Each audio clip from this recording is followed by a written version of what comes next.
feel to graduate? Oh, it's pretty awesome. It feels a little weird.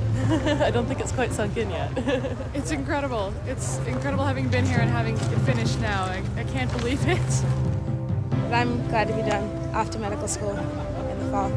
Anxious. Excited. Excited is probably a good word.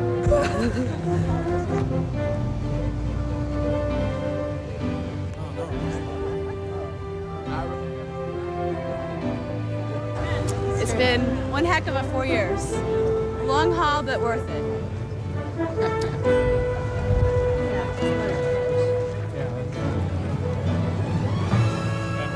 Hey. Is that better? Yeah.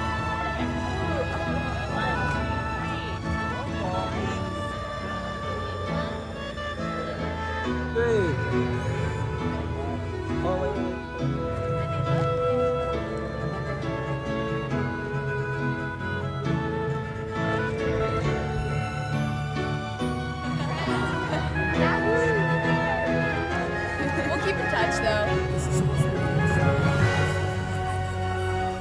Tika, look at Sophie. We're ready to go.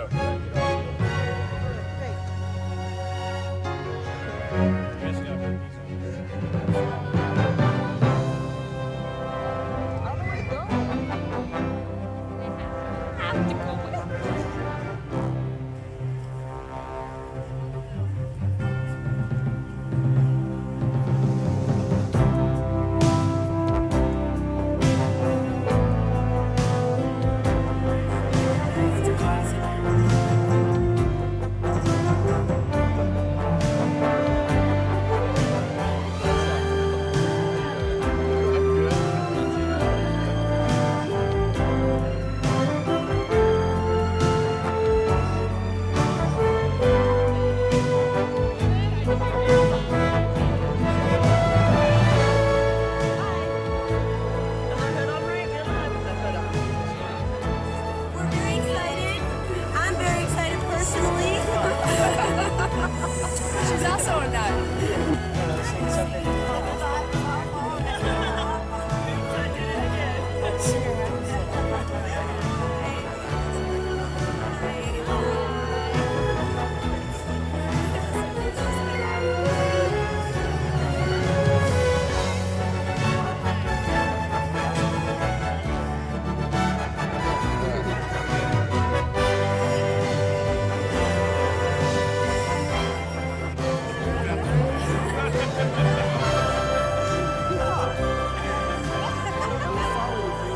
College was the best 5 years of my life.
action news here?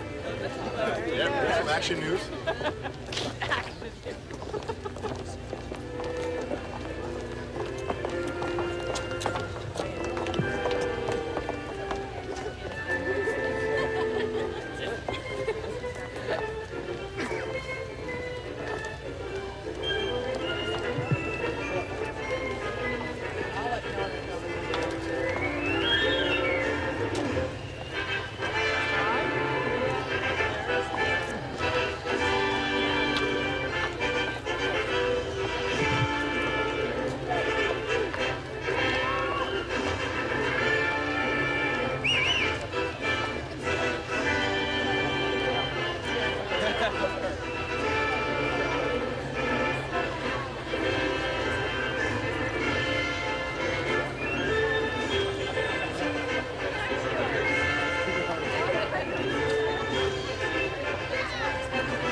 Take a picture of her. Taking a picture of her. Taking a picture of her.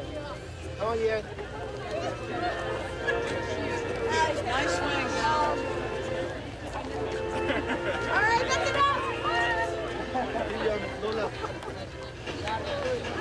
The other one,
so great. That's what really hurt during the ceremony. I spent all my 18-hour shifts. Yeah. Congratulations. I don't know why, but it feels so like all right, Dad.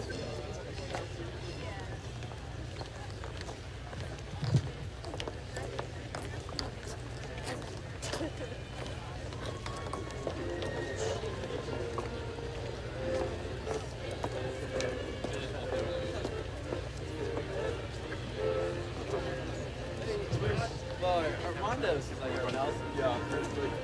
They thought the whole thing's began at 11. They took them there until after that. Take care of me. What if, Yeah, that's right. That'd be funny if happened. Actually, they're I haven't seen it. Oh, is it? Oh, okay. I emailed him, he got back to me immediately, so he said, well, whatever.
Why is the left hand ROV? You got the outside. My boys on the outside.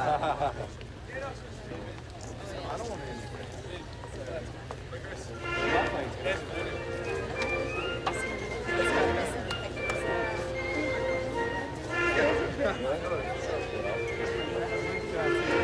Hey, put that TV.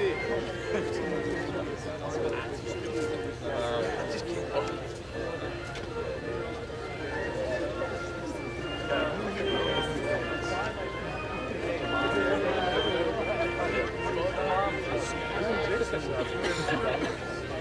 I don't know. Sweat so much. Skin a little bit. first show for the regional, huh? Big show. You seen Carter? Carolina. You went with that. You wouldn't let him.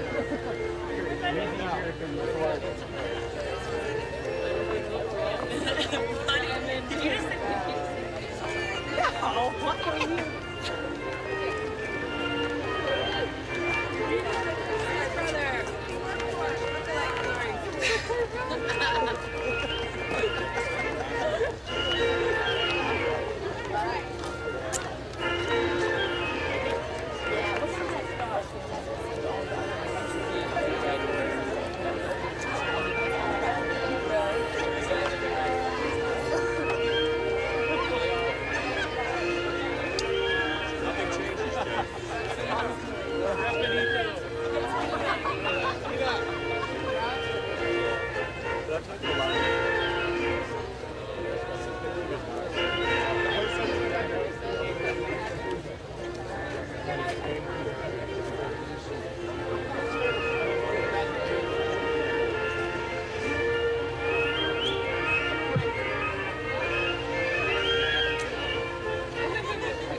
You're good.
That's right.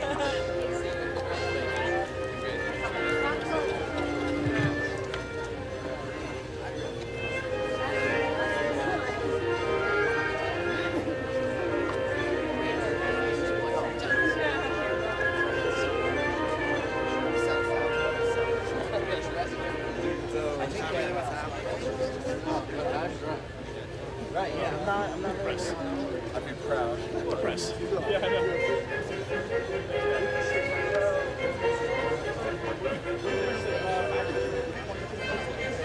I do that. I feel like when I feel like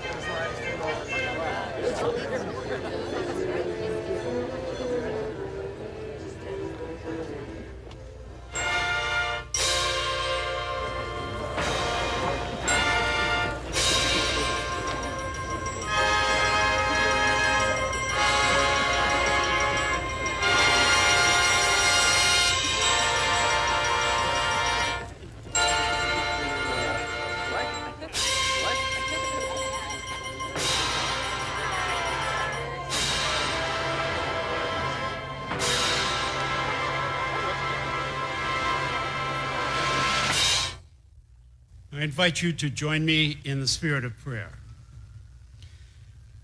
God of paper and writing, God of computers and scorecards, God of quotidian details and the mystery of the unknown, you are ancient of days, you are freshness of manna.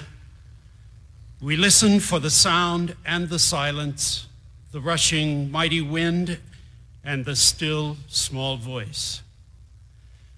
How strange it is to be standing here with our actual bones on the cusp of this new millennium, unfashionably wrestling with the angel who will not let us go. We look for some clearly focused light where the totality of our lives might converge, our longing for transcendence, our listening for the heartbeat of the Spirit, redeeming what is lost, healing what is broken, rediscovering the meaning and the purpose of our lives. Now we are getting ready to go beyond the gates. Going beyond the gates, going beyond ourselves, testing the depths, out where love calls to the things of this world. It is poetry and wisdom, it is kindness and gratitude which changes our minds and our hearts. To go beyond the gates requires our faithfulness, our being faithful to each other, faithful to Princeton, faithful to the Holy One who claims us and loves us with an everlasting love. Amen. Thank you. Please be seated.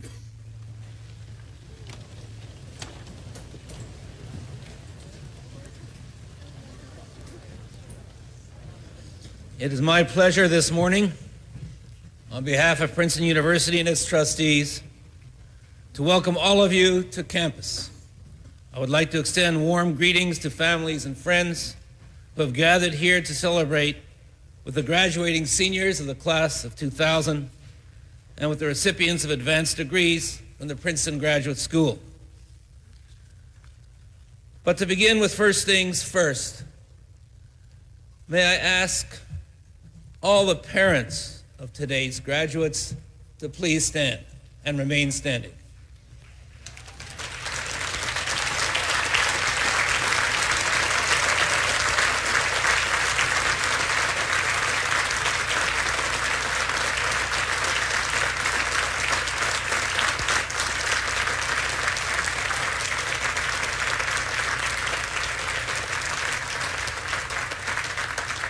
Now I would like to ask all grandparents to join the parents and please stand.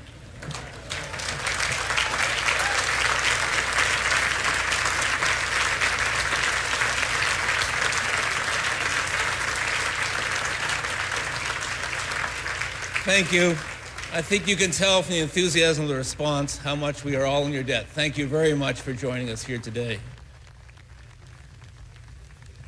Please be seated. The Latin salutatory will be delivered by Kenneth Shadelman, a senior from Great Neck, New York. Salvete omnes, praeses Shapira, fiduciarii, professores, parentes, et discipuli. Ne putatus me non compotem mentis esse, moneam vos ex initio me necessitate, coactum esse loqui latine. Si placet, mihi ignoscite magna hac occasione, quamquam scio vos omnes quoquo modo id quod dico intellegere.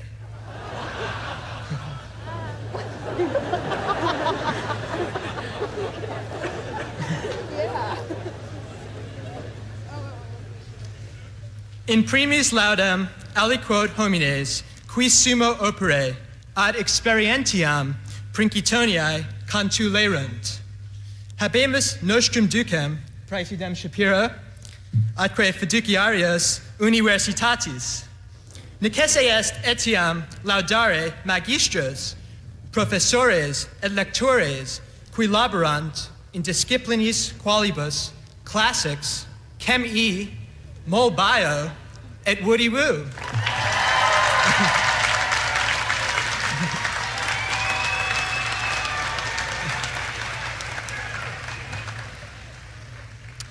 Denique salutamus nostros parentes, qui, sperantes, quid pro quo, salverunt libenter immoderatas summas pecuniae, hui diviti, dicere volo maximae universitati.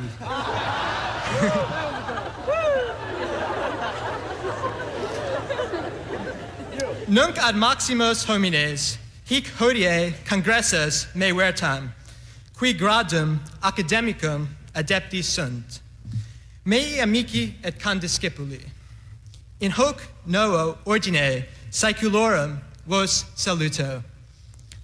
Ab ovo usque ad mala, per difficilem sed miram, viam iter fecimus. Ab in quattuor annos, multi ex nobis primam experientiam, cum Princitonia habuimus per iter illud quod autor action tyranibus obtulit.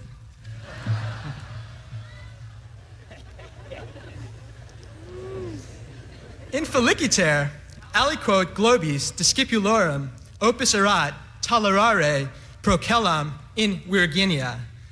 In aente anno altera procella nomine Floyd cum inundatione nos visitavit quasi ad monens nos nostrum tempus hic apud universitatem paene perfectum esse. Procella nos omnes pura aqua et mundis corporibus privavit per multos dies. Quamquam hoc non amavimus probabiliter non obliviscemur talium memorabilium si olidorum temporum multos annos in posterum.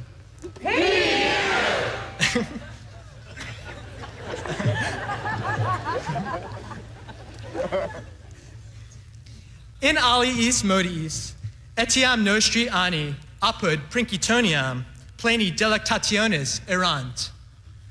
Tyrones enim Quito nos accommodavimus ad circum iecta universitatis etiam discentes arcana verba. Ante adventum apud Princitoniam, qui intellexit verba qualia, warrun, hoagie haven, et dinky.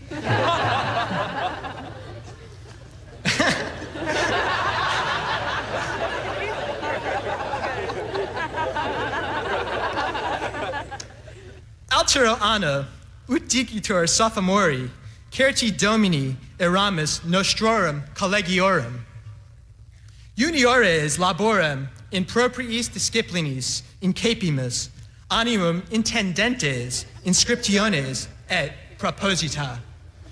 Denique, qui potest oblivisci huius anni, negotia quae sivimus, auditum in diversis universitatibus petivimus, et scilicet magnum opus confecimus.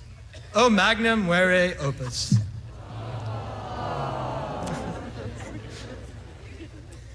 Ut dicitur, venimus, vidimus, vicimus.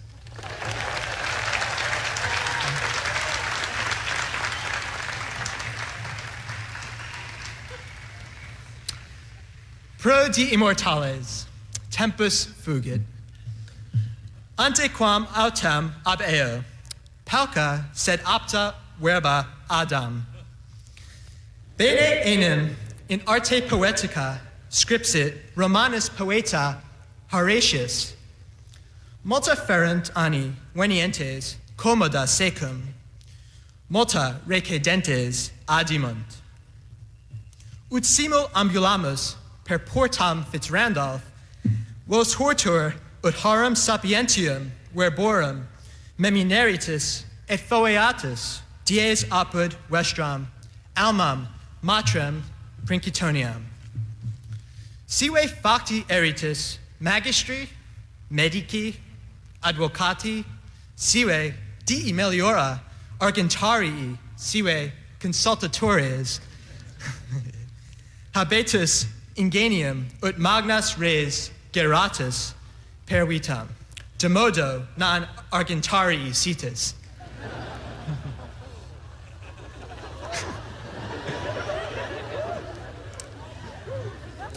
Quicquid facitus Denique, vos destinate ad astra, dum simul pedes in terra firma teneatis. Atque in perpetuum, mei condiscipuli, avete atque valete. Thank you.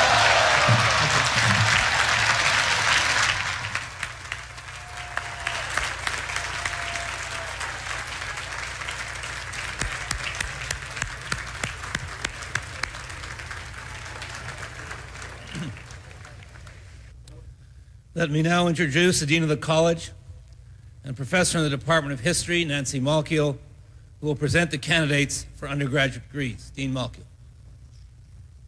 At this time, we recognize each undergraduate who has qualified for Princeton University's bachelor's degree. We begin with the candidates for the degree of Bachelor of Arts. Before presenting you to President Shapiro and to the trustees for the awarding of your degrees, I will introduce you informally, department by department. Please stand in place as your department is named. I ask your families, classmates, and friends to withhold their applause until all undergraduates in each group have been introduced. First, I should like to invite the members of the following departments to stand: English, Art and Archaeology, the School of Architecture, and Music.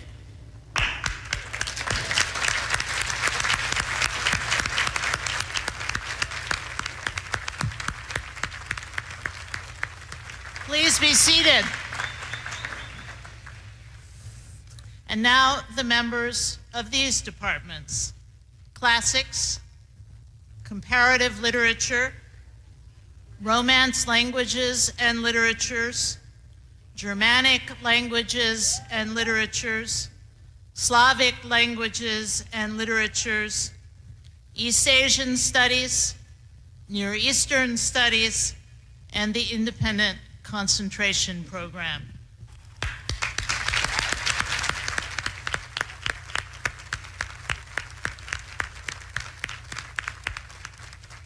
Please be seated. We turn next to the departments of Philosophy, Religion, and History.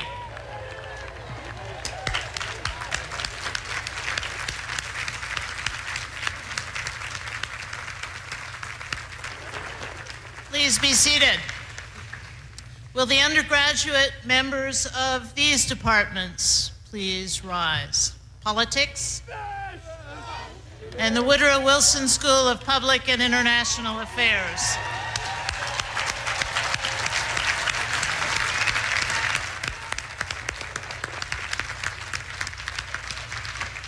Please be seated. Now, those in economics, sociology, and anthropology.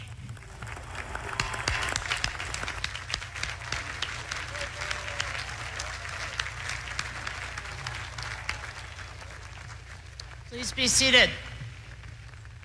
Will seniors in these departments please stand? Ecology and evolutionary biology, molecular biology, chemistry,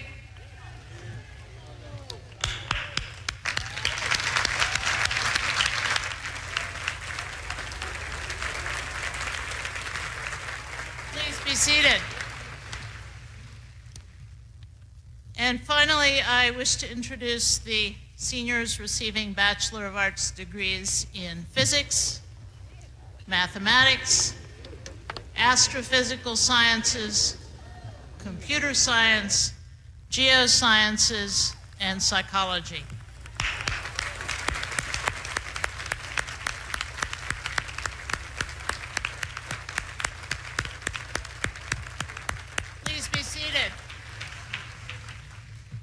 At this time, all candidates for the degree of Bachelor of Arts are invited to stand together.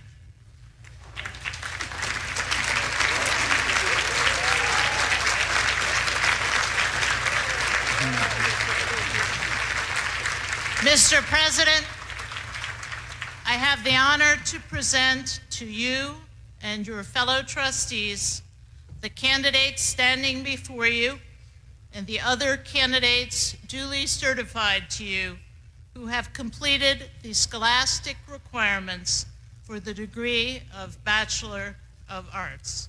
Auctoritate mihi et curatoribus, Universitates Princetonienses commissa, vos ad gradum primum in artibus, et commemorativus ut in academias admitto. Congratulations to you all.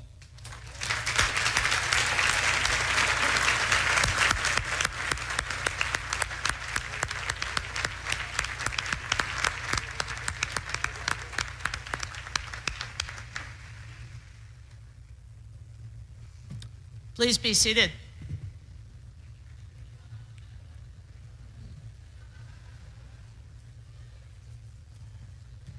At this time, we recognize each undergraduate who has qualified for the degree of Bachelor of Science in Engineering. Once again, I will invite you to stand in place as your department is named, and I will ask your families, classmates, and friends to hold their applause until your degrees have been conferred. I invite Bachelor of Science in Engineering candidates in the following departments to rise. Chemical Engineering. Yeah! Civil and Environmental Engineering. Civil Engineering and Operations Research. Computer Science. Electrical Engineering. Mechanical and Aerospace Engineering, and Operations Research and Financial Engineering.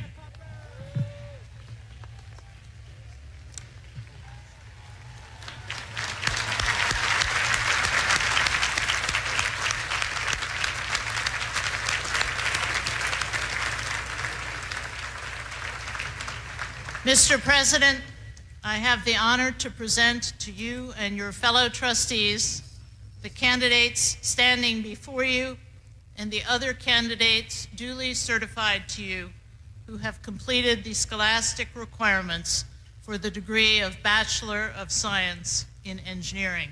Auctoritate mihi et curatoribus, Universitates Princetonienses commissa, vos ad gradum primum inscienti ignare is, et commemorativus ut in academias admitto. Congratulations to you all.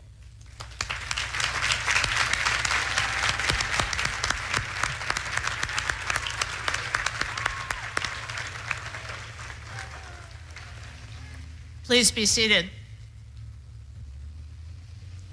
Now let me finally invite the entire class of 2000, 1,100 strong, to rise as a body.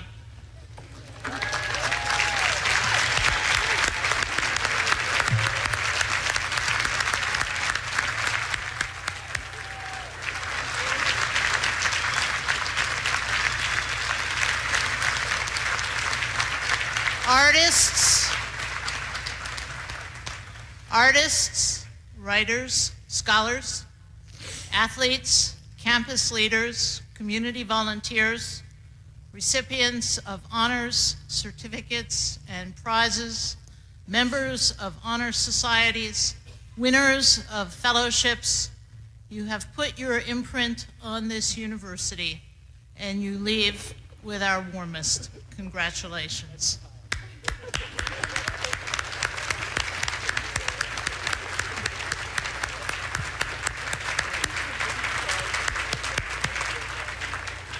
Please be seated.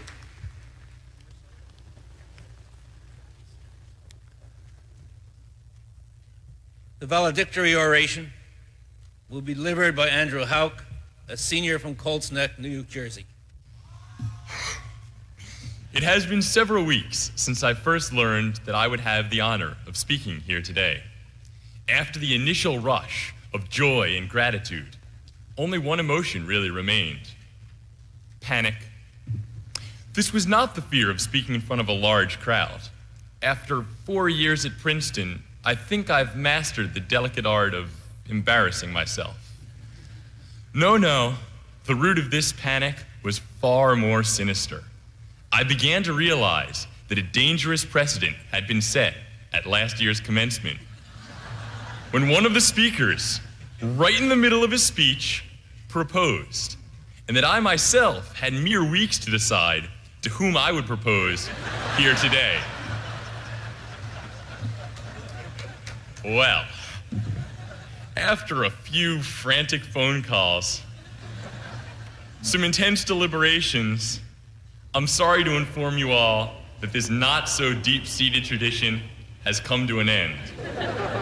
Unless, of course, never mind.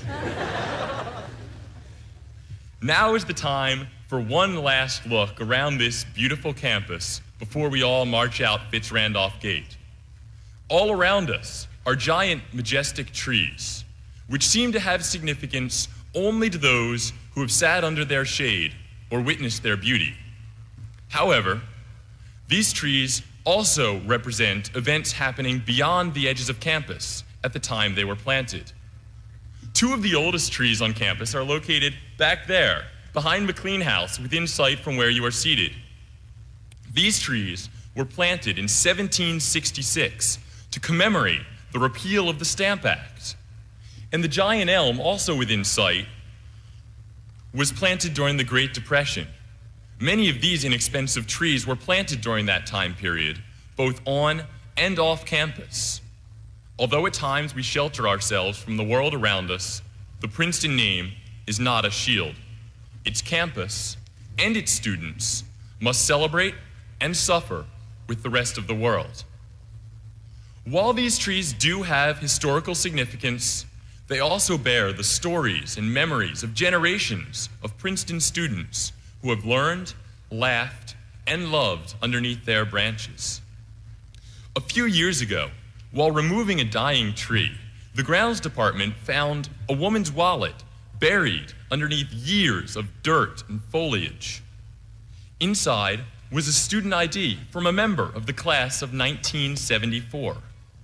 Jim Consoloi, the university's grounds manager, tracked her down, now a lawyer working at the World Trade Center, and told her, "You're not gonna believe this, but we just found a wallet you lost nearly 20 years ago.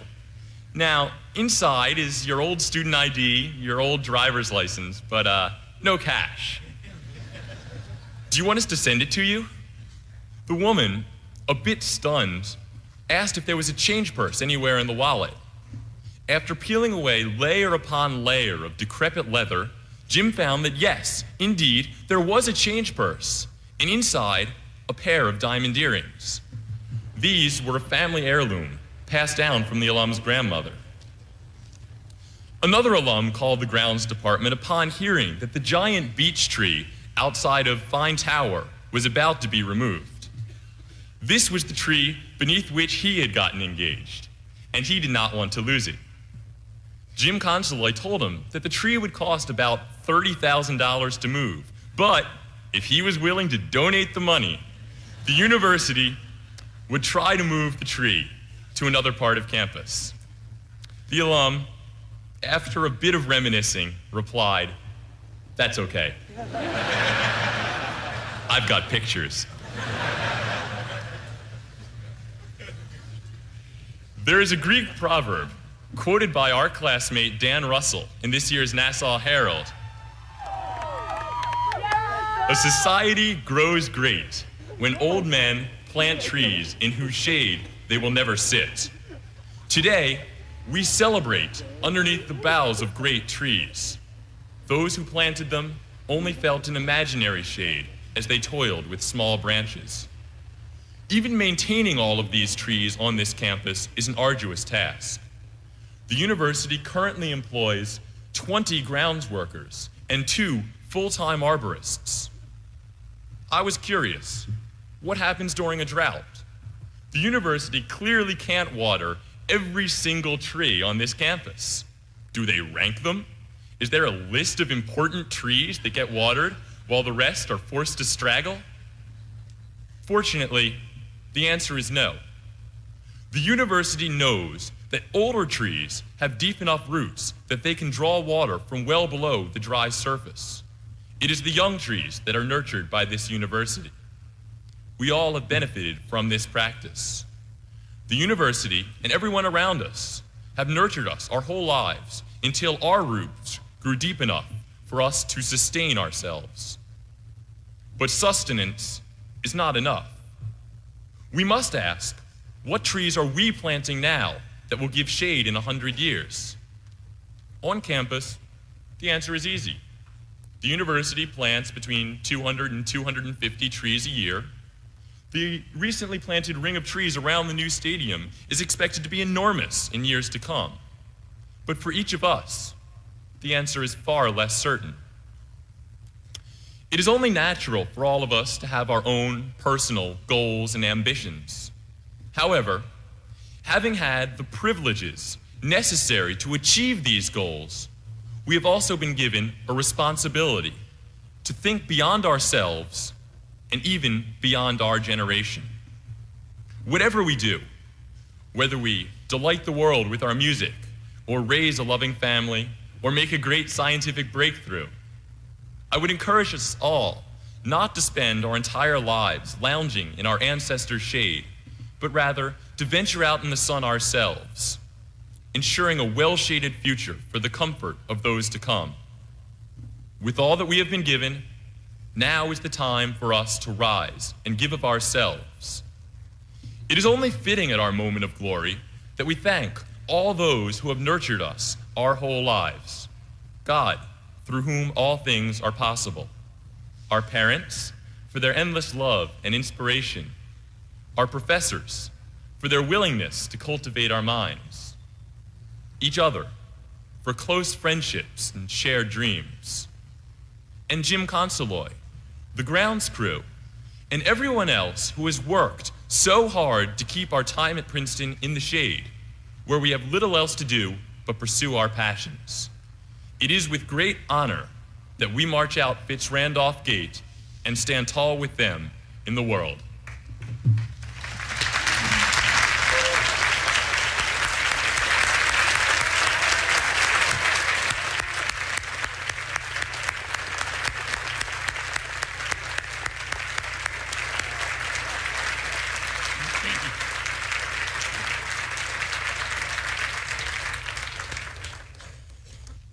Graduating students, distinguished members of the platform party, family, and friends, it is my pleasure and honor to be able to address you for a few moments on this wonderful and happy occasion.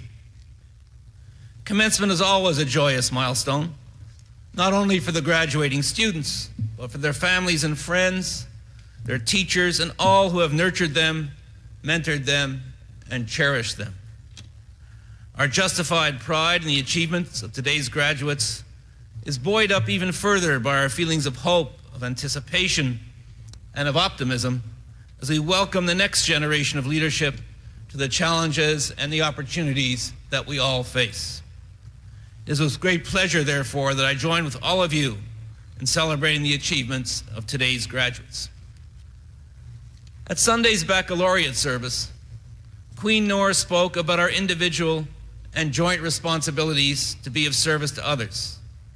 In the next few moments, I will speak about certain obligations that accrue to all thoughtful citizens. My focus, however, will be somewhat different, since I will consider what to some is a perplexing aspect of the exciting lives we share together. I want to speak about anxiety and ethical controversy. Moreover, I will advance the notion that ethical controversy, and at least a certain type of anxiety, may be a very good thing. The particular anxiety I have in mind is a moral anxiety, or a certain anxiousness, or even uneasiness regarding the nature of the moral responsibilities that accompany our rapidly expanding knowledge of the natural world, our developing moral sensibilities, and our ever larger accumulation of technology and resources. The anxiety I wish to speak about, therefore, is not the everyday anxiety one may feel about, for example, taking exams or meeting deadlines for your senior thesis, or Andy Houck's anxiety about what he was going to do and who he was going to propose to when he gave his oration today. These types of anxieties are real enough, but they are not the focus of my concerns this morning. You may remember, however, the Peanuts cartoon, where Charlie Brown is complaining to Linus that he is not only worried about his exams, that's bad enough, but he is also worried about the fact that he is worried. As Charlie Brown explains to Linus in a moment later, even his anxieties have anxieties.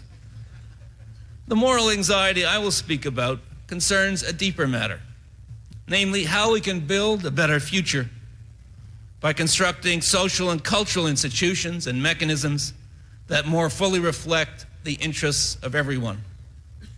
The purpose of my brief remarks is to suggest that such moral anxiety and ethical controversy are essential to the dynamic evolution of our society, and that each of us should consider them as welcome companions on our life's journey.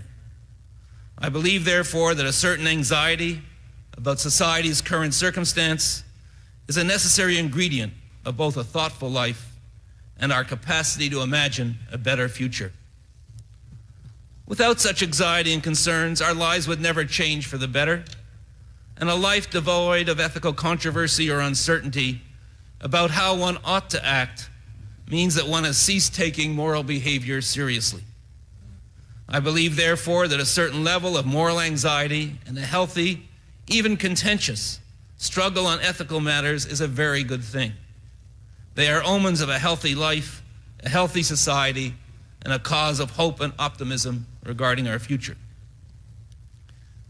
It is frequently the case, for example, that widespread anxiety and ethical controversy regarding some aspect of existing social arrangements is responsible for initiating the efforts necessary to bring about important and desirable change. Whether it is our moral anxiety that causes change or not, the inevitable upheavals of change itself, the redistribution of wealth, resources, power, and information that always accompanies change, are themselves tremendously potent sources of large-scale human anxiety and ethical controversy.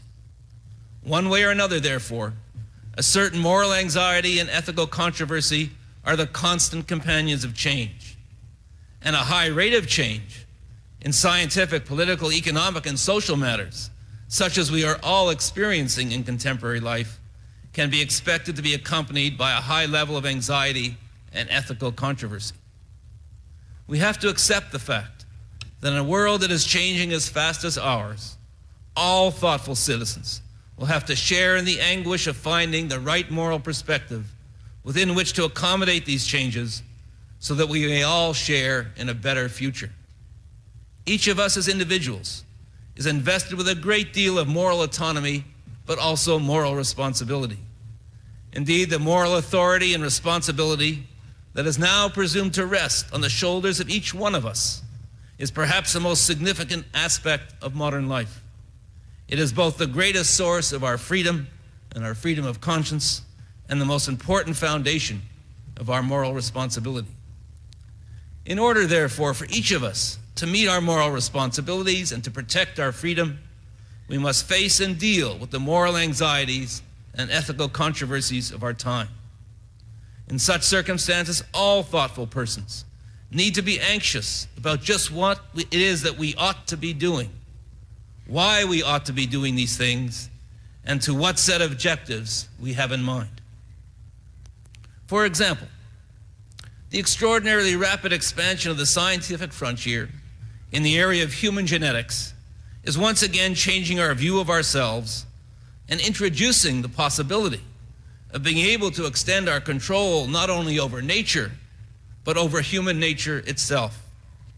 Such developments may require us to rethink such stable cultural norms and institutions as the meaning of family and the relationship between the generations.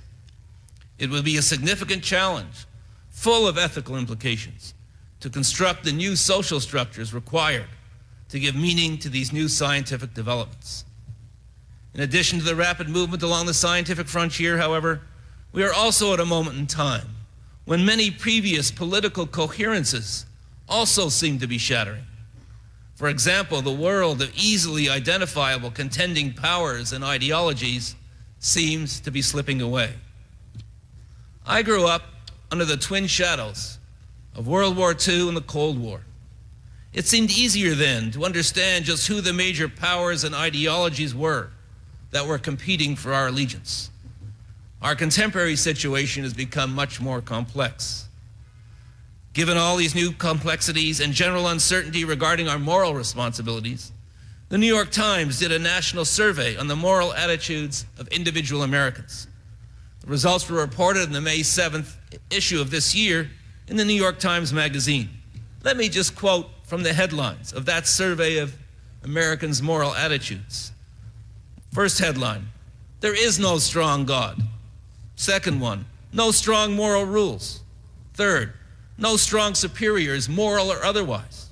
And finally, a notion and a thought that Americans are unwilling to follow anyone's party line regarding how they ought to behave. The reporter concluded, among other things, that unlike Socrates and Galileo, individual American dissenters had no need to escape from society, since society, in the sense of a common source of authoritative rules, had to some extent already evaporated. I would conclude that there is an urgent need to take our moral responsibilities more seriously than ever. Whether it is new developments in the scientific frontier or new political and economic arrangements, all these changes confront us time and again with new, and from my point of view, anxiety-provoking questions. Questions about our place in the world, the appropriate exercise of our free will, and the nature of our humanity. We are forced to wonder once again just who we think we are, what we think we are doing, and to what ends we are doing these things. Interestingly, these are the same type of questions that were prompted by the Copernican revolution, when we found out that we were no longer the center of the universe, or by the Darwinian revolution, when we discovered that we humans seem to be only one part of a vast scheme of evolution, or by the Freudian revolution, when we discovered that we may not consciously fully control our personal lives. What is so fascinating to me is that each of these steps, which revealed to us more and more about the natural world, generated great moral anxiety and ethical controversy, as they forced us to reconsider the nature of what it means to be human and the ultimate role and purpose of human communities. Indeed, since the earliest days of Western history, there has been a pervasive anxiety about how new knowledge would influence the future of the human condition or affect the meaning and purpose of our lives. Are we, for example, destined to control and exploit nature as the Bible suggests? Or do we exist to praise and celebrate nature, as the Bible also suggests? And today we strain harder than ever before to define ethical guidelines that will help us navigate this flood tide of discovery as we struggle to construct new moral perspectives within which science and technology can thrive in ways beneficial to both individuals and society at large. You, who are about to become Princeton alumni, during this important rite of passage today, will pass through our gates to raise families, to follow the paths of your careers, to lead your communities, perhaps even your countries, and to serve societies everywhere. And you will carry your own hopes and dreams and anxieties, as well as those of your parents and families who have done so much to prepare you for the task ahead. You will also carry the affection and aspirations and anxieties of your teachers and mentors here on campus. I hope that your experience at Princeton not only helped you gain knowledge, but prepared you to eagerly confront, consider, and debate the momentous moral and ethical questions that accompany the flood of new knowledge. It is my belief that it is these issues that will ultimately determine the future of your generation and the many generations to follow. It will be your task to chart an ethical course that encompasses the rich human diversity of our nation and the complex realities of our rapidly broadening global society. One of the important distinctions that makes us human is the capacity to put ourselves in the mind of another and to understand what they believe, what they need, and what they desire. This treasured human capacity is a source of both our ethical responsibilities and ethical opportunities.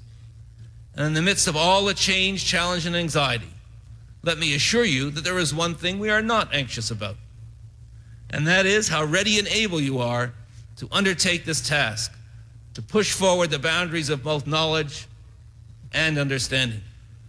And so, as you leave this campus and disperse into all regions of the nation and corners of the world, remember that Princeton is here to serve, I hope, as a bright beacon in your lives, both searching and guiding. A place to which you may always return, either physically or in your mind's eye. A place that needs the sustenance and wisdom of your shared experiences to flourish and exist for the benefits of succeeding generations. I congratulate you once again on all your wonderful achievements as students, and thank you for the contributions you have already made to our shared academic and moral life here on campus. We shall cherish these days spent together and miss your constant presence. And as we watch you depart through Fitzrandolph Gateway, we will look forward with keen anticipation to your frequent return. I will close my remarks with the words of Princeton's great 19th century scientist, Joseph Henry. I quote, "How short the space of an earthly career, and yet what a universe of wonders is presented to us in our rapid flight through this space." End of quote. To Princeton's class of 2000 and all of you receiving degrees from the graduate school today, good luck and Godspeed on the next step of your journey. Once again, congratulations to you all.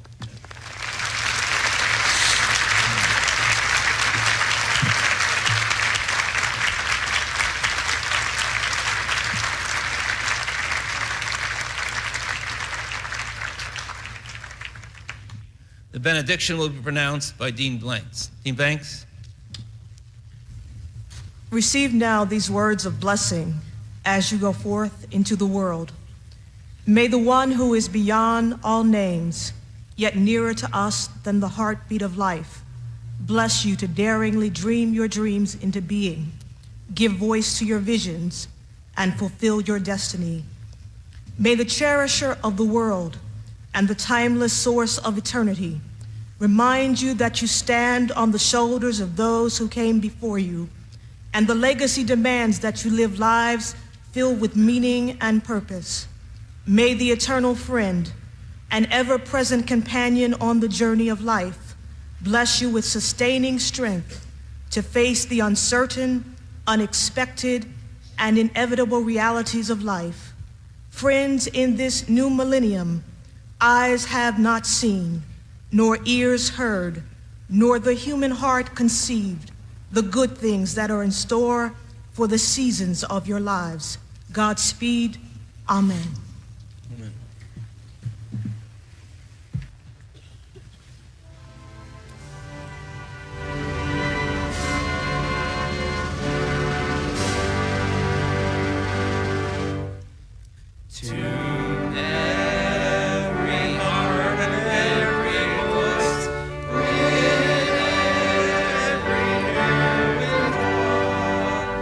Let all with one accord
Lauren, line up.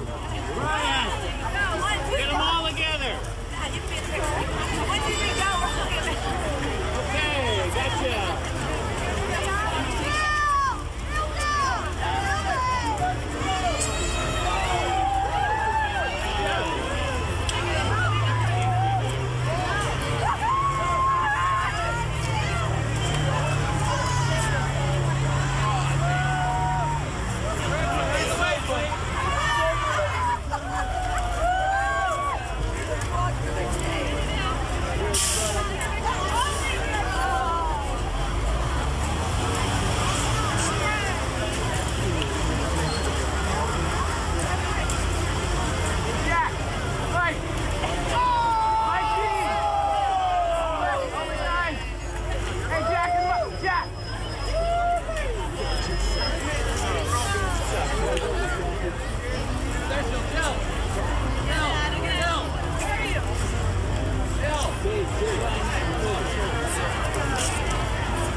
Joey. Get a picture, Alan.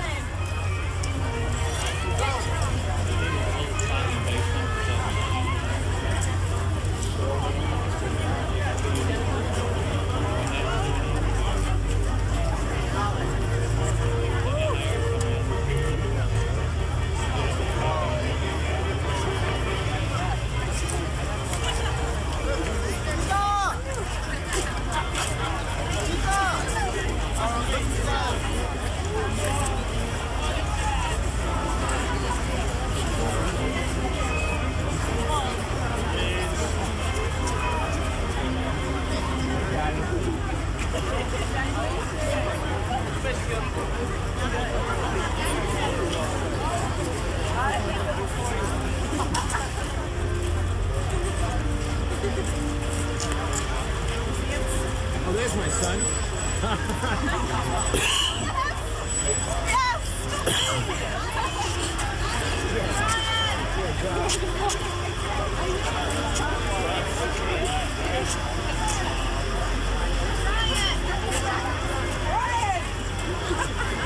Henry.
I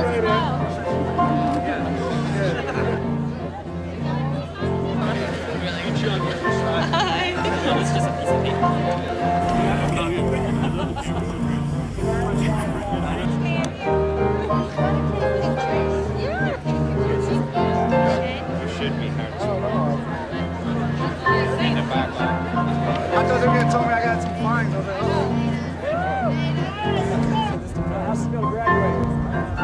This most excellent.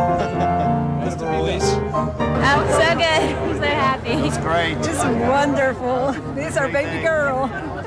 Great. Feels great. We'll miss our senior friends. Miss our friends.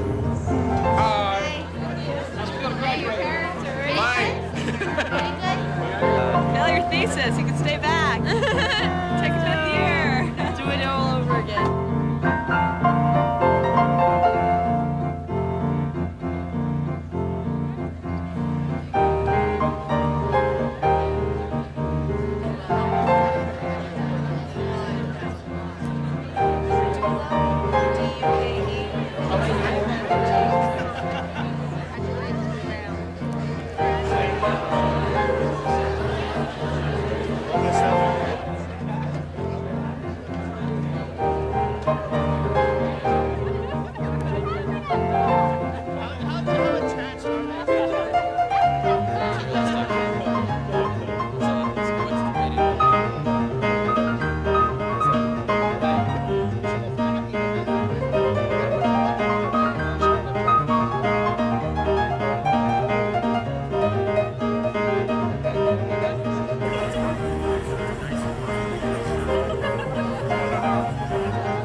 Working for a man, she brings home her pay.